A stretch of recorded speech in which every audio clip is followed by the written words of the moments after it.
7:51, Paul Harris filling in for McGraw today on the Big 550 KTRS. In the last dozen years, there have been 3 attempts to raise the tobacco tax in the state of Missouri, which is way behind the rest of the country. I mean, just to look at our neighbors, Illinois charges $1.98 in tax for the cigarettes. That's not for the pack. That's not the price of the pack. That's the tax on the pack of cigarettes. In Kansas, it's 79 cents. In Nebraska, it's 64 cents. Down in Oklahoma, it's $1.03. Iowa's over $1 as well. Missouri, 17 cents, the lowest of any state in the country not named Kentucky.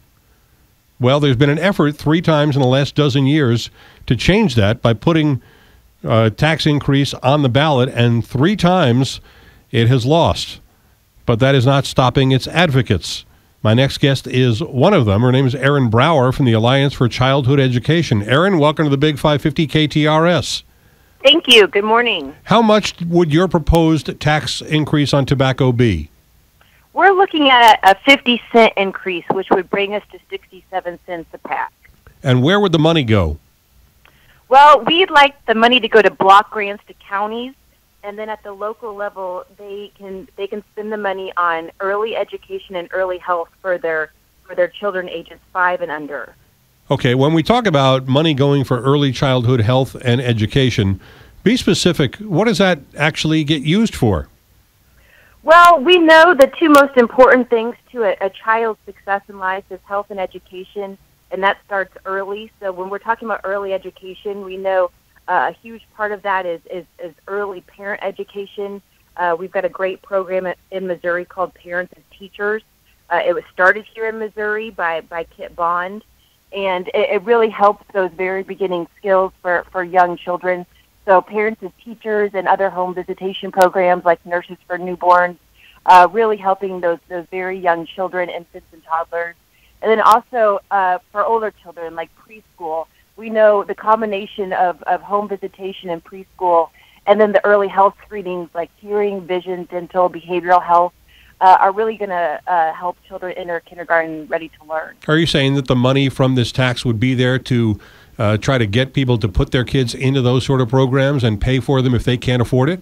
Well, we envision, we'd like the money to go straight to block grants to counties, and then at the county level, the local level, they know what their community needs are. Not so much Jefferson City, it's the people in the counties. They know what their needs are. So we envision the dollars going to existing services. So say a school district has great pre-K, but really their budget for Parents as Teachers has been slashed since 2009, and that's the case. Our budget has been slashed by 50% since 2009. They can then choose to use that money for Parents as Teachers, or they can choose to use that money to increase access to their preschool. We really want to leave it up to the local level to decide how best to spend that money within that realm of early education, early health, evidence-based practices for our youngest citizens, age 5 and under. I got to be honest with you, Erin. I tend to be a little bit cynical whenever we talk about putting more money into the pie of childhood health and particularly education, because as a Missourian, I remember being told many times before about things that we were going to do that were going to raise money for education. I think the casinos in this state would be the best example, and lottery dollars as well, because we know that in Jefferson City, once the politicians in the legislature see that money is already going towards education, they don't see it as bonus money to add on to help to make things better. They see it as money they no longer have to put into that from the general fund. Don't you worry that that would happen with tobacco tax money as well? Well, that was a worry of ours, which is why we've designed our policy to take the money out of Jefferson City as quickly as possible. In this instance, the money would go straight to block grants to counties and never go into Missouri's general revenue system. So it would not be possible to do a fund swap at the state level. The money would go directly to counties in the form of block grants, and that really will solve that problem of protecting those dollars. So they're going to be used for how the voters want them to be used and how those dollars were intended to be spent. I hope that turns out to be right. How are you going to convince Missourians who have voted against this 3 times in the last 12 years that this time around they should check the yes box? Well, the past 3 efforts were really either a St. Louis effort or a Kansas City effort, and we have taken the opposite approach. We really want this to be a collective statewide effort. So for the past few months, the Raise Your Hand for Kids team has been traveling the state and hosting community conversations in communities and really talking to people. If we can get these tobacco tax dollars for you, how do you want to spend them? How can we write the policy that helps your needs and helps your kids? And we're getting great feedback.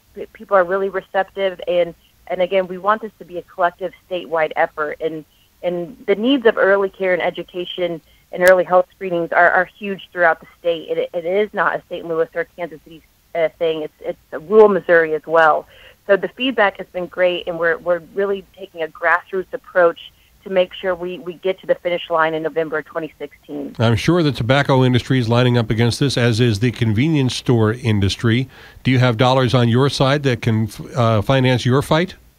Well, we actually have had an open dialogue with the opposition from the past three races, the convenience stores, and both small tobacco and big tobacco. And we haven't come to a conclusion on that cigarette sales tax increase, but we've had conversations, and convenience stores and the tobacco companies are open for an increase.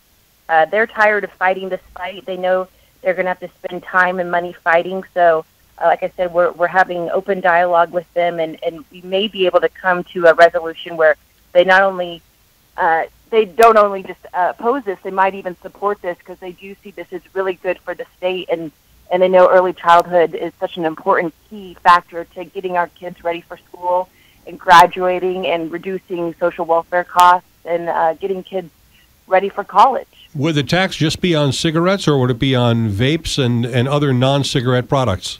That's part of the discussions that we're having with the opposition. So nothing is set in stone right now. We will file the policy with the Secretary of State in May of 2015. So that is open for negotiations right now. We really are just trying to get rid of the most opposition. At the same time, we really got to keep our eye on the prize. November 2016. How are we going to win this ballot? What's going to make Missourians feel safe and secure and excited to vote for this policy? So that is still to be determined on what exactly the policy will entail and what products it will tax. Erin Brower of the Alliance for Childhood Education on Missouri's proposed, yet again, tobacco tax increase. Thanks for joining me this morning. Thank you very much. 7:59 at the Big 550 KTRS.